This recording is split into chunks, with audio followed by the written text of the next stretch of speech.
Намираме се на финала на Олимпиадата по гражданско образование. Това е Олимпиадата на децата, които не са безразлични, които забелязват света около себе си и се опитват да постигат някаква промяна, да разгръщат това, което е потенциално като възможност и на което не се обръща внимание. Тези деца наистина имат невероятни идеи и тук проектите са живи проекти. И това абсолютно категорично се вижда в начина, по който децата говорят. Те живеят тези идеи. За всяко едно от тези деца това е неговата кауза. Това е неговото родно място и те успяват да ни предадат по някакъв начин тази енергия. Нашия проект е конкретно насочен към създаването на ботаническа градина в двора на нашето училище. С тази инициатива ние се обединяваме и се надяваме това да бъде една кауза, а не само проект, която да продължи, когато ние завършим. Нашият проект е поел отговорната задача да запознаем учениците на нашата гимназия с различните прояви на насилието, то как се изразява и към какви институции да се обърнем за съответната помощ.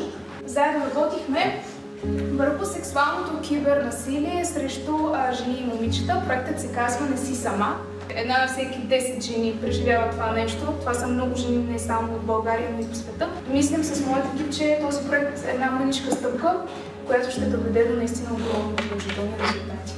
Целите на проекта, както следва, са първо да информирам по-добре целевата група относно първата долекарска помощ, да ги науча как правилно да потърсят помощ на спешния телефон 112 и естествено да провокирам от тях интерес да се включат в моите дейности и да научат някои от основите на първата долекарска помощ.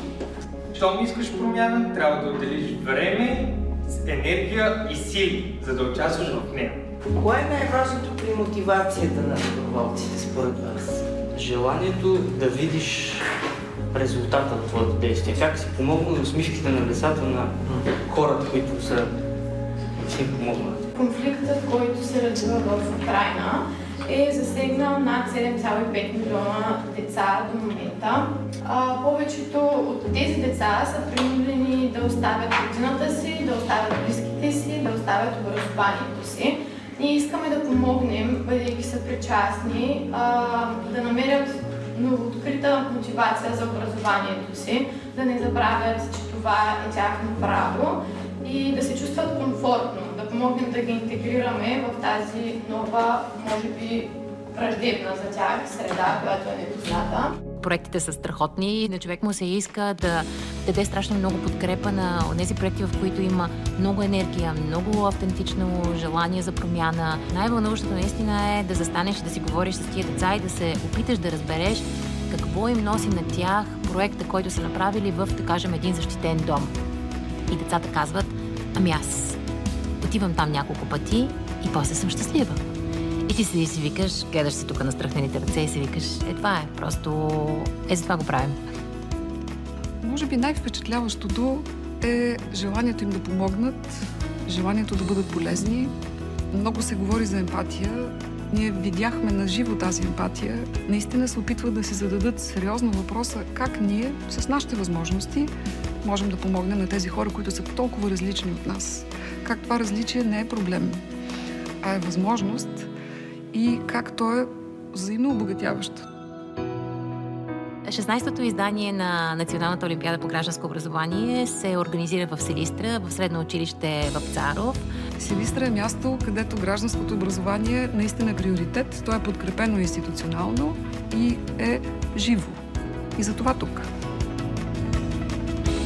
Много емоционално събитие. Видяхме наистина емоции, споделеност, партньорство между отборите. Сред победителите имаме проекти, свързани с зелената трансформация, имаме проект, който се бори с насилието, основано на пола, и имаме проект, който е страхотен пример за солидарност с нашите приятели от Украйна. Не спирайте да популяризирате това, което правите, да разказвате за него.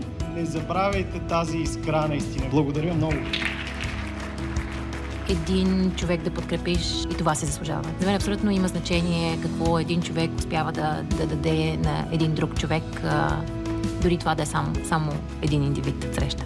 Тези, които не са чували за Олимпиадата, първо моля замислете се какво не ви удовлетворява, не ви харесва в средата, в която живеете, и оттам нататък мислете кой е проектът, който ще реши дадения проблем, и заповядайте на 17-та Олимпиада по гражданско образование.